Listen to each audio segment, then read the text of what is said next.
settle in. On Off the Ball. It's brought to you by Guinness 00. Theo, really nice to meet you. And you? Retirement's obviously going all right. Yeah, all good. Not too bad, actually. This is the life, little trips to Dublin. Yeah, I haven't really been to Dublin before, so it's a right. Experience. Yeah. First time over. First time over. I mean, I had an experience come to Ireland when I was playing for the under-21s, but you come in and out when you play as a player. So yeah, I'll have to have a bit more time here next time. What did you do in those initial weeks post-retirement? Do you sit down and make yourself a list of things you want to do that you couldn't do over the previous 20 years, or have you been fairly chilled? No, to be fair, a little bit. Skiing was one thing I wanted to do. Motorbikes, I wanted to ride motorbikes. All the dangerous stuff. All the dangerous thrills, high adrenaline things, yeah. And time with family. I wanted to have a lot more time with family, being present with the young children. School's really important. Not, now being settled is good, but it's a nice balance. And then I've still got the football fix as well. But it's happened very quickly, everything, to be fair. But yeah, it's got loads of trips. In fact, I've got a ski trip in a couple of weeks' time. So I'm straight. My son goes off piste through Powder, and I've just got to try and keep up. And I'm adapted already, so I'm keeping up with him. Like so many players, when they retired, they have that identity crisis that every part of them is linked to just being a footballer. Yeah. Had you thought about that in advance of retirement as to what was the other Theo Walcott away from the pitch? Well, no, to be fair, I've always done therapy every week, and I always feel like it's a way for me to grow and to learn about myself a lot more in just past histories and traumas, etc., and basically learning about myself and who I want to be. And it's helped me into a better person, into a better man as well. And as well, I feel like I've always wanted to do things, try new things, but I'm pretty normal, honestly. People always might expect, footballers to be quite unapproachable, but trust me, I'm someone I'm pretty down to earth, to be fair, and I do very normal things. Like, when I say normal, I do things that are fulfilling, exciting, and what matters to me. And it's been a nice transition, to be fair. It really has been right now. How did you deal with the bit where people don't think you're normal, which would have been, since you were a very young kid and you're a superstar footballer, and there's people don't approach you because, well, maybe it's a bit of both. Some people approach you too often. They don't know the limits, but other people think, wow. Well, I mean, put you in a situation when you're having a meal with your family, and then some people walk past and shout, Theo. You imagine how you feel there at that moment when you're in your family moment, you're eating at a restaurant or wherever you are, and then suddenly someone comes back and is filming you whilst walking past you. How you feel in that moment, because obviously social media cameras and everything these days, so you feel like you're always on show to some extent. So that's the difficult bit to try and cope with. But I mean, people even ask them for pictures while I'm in the toilet. I'm like, can we just maybe have a picture somewhere else? Yeah. But they're like, no, I'll be 5 minutes. Like, yeah, but we're in a toilet. But it's just, I meet some really interesting people. That always being on, because look, you're in the restaurant with your kids, and the kids are acting the way everyone's kids are. Can I give out to them? Mine are good. Yours have always been good. Can I give out to them here, because somebody's going to be filming me and go, geez, Theo Walcott. No, to be fair, when you say it like, can I? See, this is the thing of it with the way I'm bringing up my children. At times we always expect them to be a certain way. They're children. Yeah. So you have to have patience. Their minds aren't developed like an adult's, and you need to understand that. And I always tell someone who's recently just had a baby, I said, you have to have patience, not just with your children, with your partner. It's all about patience as well, and learning and trying to help them go through life. So yeah, that's where I'm at right now. But it is interesting because at times my boys would be like, God, Daddy, seems just, you're not going to sign it. Like, no, I'm meeting you boys. I'll deal with them in a minute. Yeah. So they understand. But look, I can't, since I cut the hair, some people might not recognise me as much, to be fair, which is which is different. But my boys were like, "You cut the hair, Dad. You should have kept the hair." So I'm going to grow it back. Yeah, growing the hair back. But I'm lucky I can do this. Well, exactly. And are the boys of an age where they understand what Dad achieved? Yes and no. To be fair, they understand what I've done. I mean, it's all changed as well. But I've got obviously the medals. I won FA Cups. I've got a lovely book of all the goals I scored for Arsenal, over 108. So it was those moments I can show them back, and the trophies and the hat tricks and things like that, and little experiences of past history in the Premier League, and to be part of the Premier League for my career was fantastic. I was really pleased with. But they have their interests as well now, music, sport as well. But look, it's my time's done, and my time's with somewhere else now. What age were you when you started doing therapy? I was, goodness me, so probably after I did my knee injury when I was 24. And it was sort of on off at times, because I feel like that's one thing with men particularly, always struggle on that front of it. you think things are good and then you go away and you don't do it. I think it's all about continue to do it whilst things are good as well, not to just think I'm fine now, I don't need it. Yeah. I think people forget about that, and I think it's just a gradual process that you need to stick with if you want to learn more about yourself. Did you have that self-realisation of this is something I feel I need to do to understand myself better, to get through this injury better, or were there people at Arsenal at the time, senior players, Arsene Wenger management, who recommended to go down? Well, yeah, Arsene was very into that. He always brought something different into the game when he first came into the club. Obviously, nutrition and that health style and the balance, and he brought in therapists at the time, and it was all obviously sport-driven, performance-driven, of course, but then other things would come involved. But I always, when you have a big injury or big trauma happens in your life, there's always that fear of could it happen again, or will it happen again? With, for instance, a knee, was always I needed to get that first whack and just not think about it, I suppose. And then go back to your strengths of what developed you and made you into play in the first place, and just always remember that. Always remember your strengths there, because they're always going to guide you through anything. Yeah.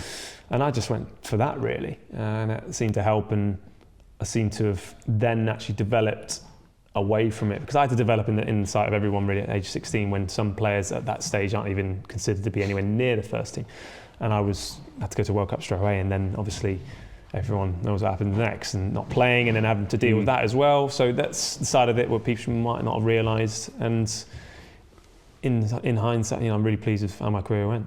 I was really struck by Arsene Wenger's tribute when you were leaving Arsenal, and he described you as a mental and moral leader. Like, that is a heck of a compliment. Yeah. Because people could talk about all you did and all the numbers and the stats and all of that, but from somebody with Arsene Wenger's success and background and experience and the amount of players that he would have had come through Arsenal through the years, to be called a mental and moral leader is, like, that's nearly as good as it gets. Yeah, I mean, I was never the player who's going to be that leader by, on the football field. My leadership for me on the football field was how my qualities would just shine out. But I'd always have time for people off the field to talk to them, if it was one-on-one, not so much in a big group if it was a couple, but always try to look at a lot of positives in any negative. I always feel, I did my knee injury, my son was born. There's all these things that happen in life. And we always focus on negatives of life times. We always forget about, the main thing, which is, life's all about enjoying living, right? So we shy away from that. But yeah, those compliments were, obviously I learned a lot from himself. The players that were at the club at the time with me, obviously I had to develop very quickly in a man environment, and whilst I was still a kid. Yeah. And that was difficult, can't deny that, but I got through it, because not many would have, I'm pretty sure.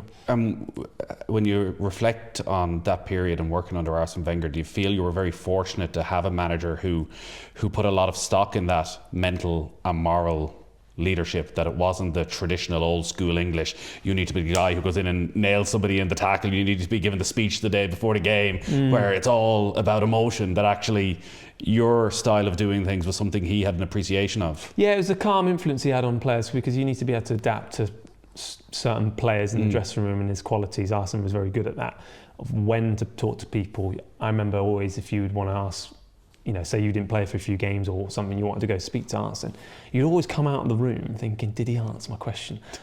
But then you're thinking, I can't go in there again now. I've had half an hour with him. And then you would get something out of it. Yeah. But so would you come out feeling better about things? Oh, you'd always would. Right. That's the mad thing. But then you would always think, my question answered? You doubt yourself. You think, I think it was. But look, he was very smart at that, and he really helped and developed the young players come through. Obviously, Cesc Fabregas was one of his main players that he developed into the person to play, and obviously he's now doing pretty well for Como. It's actually, this moment in time, obviously brought him up, so I can see him being at Arsenal at some point.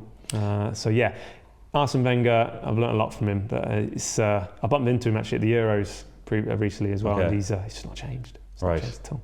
I get the sense from afar he probably takes an enormous amount of pride as well when he'd look at the man you've developed into, when he looks at what Cesc Fabregas did as well, that the players he brought in at a very young age, that he put so much trust in at a very young age. And as well, he's always there for guidance. Right. With anything. It could be absolutely anything, and that's where I like is the fact that the connection that he will always have with all of his players. It meant a lot. It wasn't just about the footballer, and I think it's important to know that. It's going back to being normal. Deep down, players are normal as long as they at times need to just get out of that bubble that sometimes they live in sometimes. How did you feel then, you were away from Arsenal when he left, but that was final couple of years, certainly the final few months at Arsenal, where I remember being at the Emirates for games, and like it was almost quite toxic between the fans. Some who felt because all he'd achieved they needed to stick with him. Some who felt that the time was long since up. That almost disrespect creeping into him around the game. Yeah, it was quite hard to see, because our main goal was essentially being top four. Like a lot of clubs now, bite your hand off to have. I think Arsene's pretty much whole Arsenal career, I think he only had like one or two seasons tops in Europa. But 16, 17, 18, he was in Champions League. Yeah. And I played Champions League for 15 years, I think, 15, 16 years for pretty much 10 years for Arsenal. Well, it's not too bad, and a lot of teams would bite your hand off for that. Look at United right now, like they would 100%. The transition they've had from Alex Ferguson has been difficult. It's always going to be difficult. That next guy is going to be hard. But yeah, it felt right for him to move. I did feel like he was going to move earlier, to be honest. I really did, because I felt like after the FA Cup when he won it, I thought this was a really nice time to really just say, look, I've taken the club as far as I can. But he just loves the game, and he loves Arsene Wenger, doesn't he? I always think of Arsenal and I think of Arsene, Yeah. His name's so interlinked. It's linked, isn't it? Yeah. I ended up watching the 2007 League Cup final last night, which was your first. Was it Birmingham? First Chelsea. Oh, sorry, yes, Chelsea. sorry, the Chelsea, Cardiff Stadium. Your Yes, first sorry. Arsenal goal. Yes. Where you put them in front, and you talk about your way of doing things. It was feisty enough. It was a big scrap at the end. You're not in the middle of it. You're just sort of standing, and there's a little brush. You've seen the size of me. Well, like you were dead right. Like, do you go back and do you ever watch matches? Do you ever look at some of those in full, and what type of player you were? And like, what are you then? 17 at that stage when you're scoring your first goal? Like it's, it was a good goal as well. Yeah. Like the pass in, the finish, the calmness. Yeah, I mean, I actually watched that recently, actually. Right. And just even the players on that pitch who are very gifted players, a lot of people might not. Diaby, who, bless him, he had a lot of bad injuries. He was a gifted footballer. And not many people know who he is, but he was gifted, seeing him day out. And I always used to remember signing on day with him and Adebayor. I stood on the yellow pages because they're that tall, just for the photo op. I'll never forget that. But yeah, no, I do look back on certain moments, particularly, the first of many goals for Arsenal. The run at Anfield always stands out, the Newcastle hat-trick, the FA Cup win, obviously stuff for England. But yeah, the first... No one forgets the first. Yeah. Particularly after, I guess, the 7-8 months you'd had before that, and thrust into the spotlight with the World Cup selection. And again, even just reading the different articles at the time, and the day of the squad announcement, like Sven-Goran Eriksson saying, I've never actually seen him play a game, but I watched him in training and he looks great. Yeah, so I mean, I wasn't savvy to all the media outlets and everything then, and I didn't want to be, because I just feel like it's not my focus. There's going to be, I've said it, I knew I shouldn't have been there. I was way out of my depth at the time, but it made me into a player and the person I am now. There's opportunities, and then obviously coming into English setup, I knew how it all worked.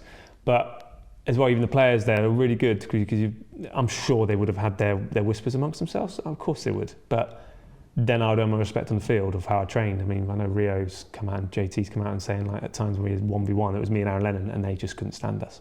Right. Because we were just so fearless, and it was really refreshing to see. And it's just a shame, I didn't get a chance to play. So in training, when you go into camp and you're in sessions ahead of the World Cup, do you feel comfortable? Do you feel actually I am on this level? So I would say around the place at times I feel a bit not part of it, should we just say. I've got a camcorder myself, recording myself at the World Cup at 17. All my experiences filmed, and you look back on that. I mean, it's only eyes for me at this moment in time. And you slowly see a difference in, we're talking about mental health and stuff like this. It's interesting to see this young boy experience like a dream. Obviously, playing the World Cup's great, but it's slowly fading away. It's quite interesting to watch back when you're a lot older, thinking, wow, you should be there. Yeah. But then again, I think, well, what an opportunity, what a great experience it was when you think about it. And the respect I had on the field, because that's what I knew best, was when I played football. That's where I stood out, and that's what Sven, bless him, he saw. And yeah, like I say, it was just a shame I didn't get a chance to play. Obviously, Aaron came on and did his stuff in a certain game, I think Rooney got sent off, and that was my chance to come on if he didn't. So yeah, blame Wayne for that. When you look back at the video, like, do you feel sorry for yourself in any way? No, I don't feel sorry for myself at all. I remember the penalty shoot. Looking at that kid, are you going, oh Jesus? No, I just think, look, I just learned thinking, if anyone else in that experience if it ever happens again, I'm not quite sure if it will, but if it did, I've got such an insight that people might want to pick at some point, or players, and that's where I feel like I can help and guide people, and even, you know, with decision makings and things like that, to really be thoughtful on it, because how it can affect someone. Luckily for me, I grew up very quickly, but some people might have really struggled in that environment, you know. So I could have gone the completely other way, but you know, luckily I didn't, and I managed to have a really successful career. When you think back to that period and your impression of yourself as a footballer, and you know, you'd already played senior football, you'd been with Southampton, you haven't played for Arsenal as of yet. No. Like when you get the call up, everyone thinks, whoa, superstar. Does your mindset change around yourself? Do you go, bloody hell? I was expecting more than superstar. I wanted more. No. Do you know what was, when I moved from Southampton to Arsenal, the hardest thing was not telling my friends and teammates at the time. That was the hard thing, even with transfers. Okay. It's so hard because you just keep it in. And again, you're 15. Yeah, and yeah, that's always the difficulty. And then getting branded superstar and Wonder Kid and Wonder Walcott, and that actually kind of fits. You know, just it's some nice memories. It really is. And I got loads of newspaper cuttings, you know, that I've been shared in the time that I've kept, which is nice because it is a core memory. It's history that will always be there. You know, being the youngest ever England goal scorer as well, hat-trick. Sorry. Yes. That's a nice one to have. Will it be broken? I hope not. But look, it's something that I had to deal with, and luckily the person I am, the people I had around me, and the way I am now, I've managed to shrug off a lot. Yeah, because we see a lot of young sports people emerge across various different sports. It feels like there's very little in sport though as intense as England at a football World Cup. Like it's, yeah, I remember. I think he was American. Is it Freddie Adu? Remember that name? American. I played against him international under-21s level when he was at USA, and he was again. And I'm not quite sure where his career has gone to at this moment in time, but like everyone was expecting this thing, and you can be engrossed in that, and it's a shame. Whatever happened, I don't know, but he was a good player, but something didn't quite work, and for whatever reason, he had all the gifts. But you got to be. You're not saying he's not a strong character, but you got to have some strength in there. So luckily, I had that, and I managed to map out a career that a lot of people bite your hands off for. Absolutely. You talked there about having scrapbooks and having you have the camcorder footage. A lot of players, when they leave the game, they're sort of done with it, and they have vague memories of matches. Do you have a photographic memory of different games you played in as well, or? I mean, some people might not know what camcorder is. Yeah, well, that's very true. Yeah, I mean, I do have a photographic imagery of games and everything. Like I really do, particularly really good moments. I find it hard certain moments in dressing room situations, like when we won the FA Cup. It's the one thing which is quite frustrating. It's frustrating as a player, and you see it in players, is when the drug testers come. And yes, it's part of the game, it's part of any sport really, but when you just think of the human side of it, where you've won a trophy, that those scenes you want to see in a dressing room and be part of, I wasn't part of that, because I got drug tests on the FA Cups. So I had to go into a little room hidden away, give a sample, miss that moment. And I'm like, wow, where am I going to go now? But that's the side of it where you'd hope it would change. Yeah, that's a shame, because and I don't want to rub it in, as you know, that's the one people go, the bit is where you lock the dressing room door and everybody else is outside. Exactly. It's just that core group who and I was just like, just come with me. He was like, no, you need to come and sign in the room. I'm like, and that's the frustration, especially in those moments, because there's not often you win things as a player. You talk to some players who haven't ever won anything, but for me, they have won, because they've won become a professional footballer, because it's not easy. People go, they're the trophies, they didn't win this. Yeah, no, they've won. They've won in life with what they've achieved to become a professional footballer. It's not about the trophies and stuff at times. People get really fixed on that. And I get it, I do get it, but you got to forget, it's not easy becoming the elite in anything, but particularly football. It's a very interesting, hard industry to be involved in. So, and I managed to get out the other end. Yeah, you certainly did. You come across as quite reflective and very thoughtful on your career, which can at times imagine be a negative in terms of being a footballer when there's so much outside noise all of the time. Would you have been very aware when things were tough, when criticism was coming in, when people were asking questions? Would that have affected you? I don't think it did affect me. I think even now being in this role, I get it. Yeah. I get it a lot more and just understand that it's just doing your job. And it is what it is, and there's no hard feelings about things. I've met people who've said things in the past, and I don't. People are always entitled to opinion. I get it, but that's why I'm going back to giving people insight to a footballer's life of what it's actually like, because people don't realise at times what it can be like. Going back to the restaurant sagas and just day to day or whatever it looks like, and even people following you. I mean, the paparazzi, people might not even know about the paparazzi anymore. Like, you had the paparazzi, the wags, all that side of it that we had to deal with at a young age. Goodness me, you could have fallen off a cliff. Well, 2006 was the peak of that. That was the peak of it. So my partner had to be involved in all that as well. That was Baden-Baden, was it? That was Baden-Baden. Yeah, it was Baden-Baden. So yeah, Mel was part of all that, which she didn't choose to be that. And to be something that you're not or want to be, but people try and mould you into something. And that's why I feel like football is always going to be important to me. Of course it is, but there's a lot of important things as well, you need to remember.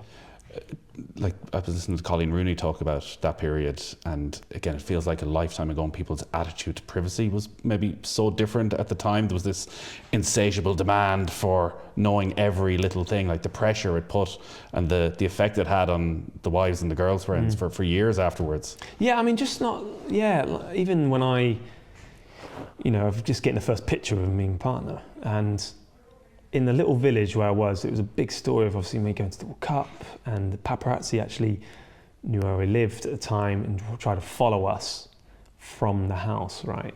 And the whole village, we wanted to make this paparazzi job a living hell, so we'd go out individually to the car and just go off. But all the village pretty much surrounded his car, and I'll never forget, there's this mum who had a baby in her hand, and the paparazzi said, "I will run you over if you don't move out of the way." And we're talking human beings here, just for a picture. Yeah. That's how desperate people got.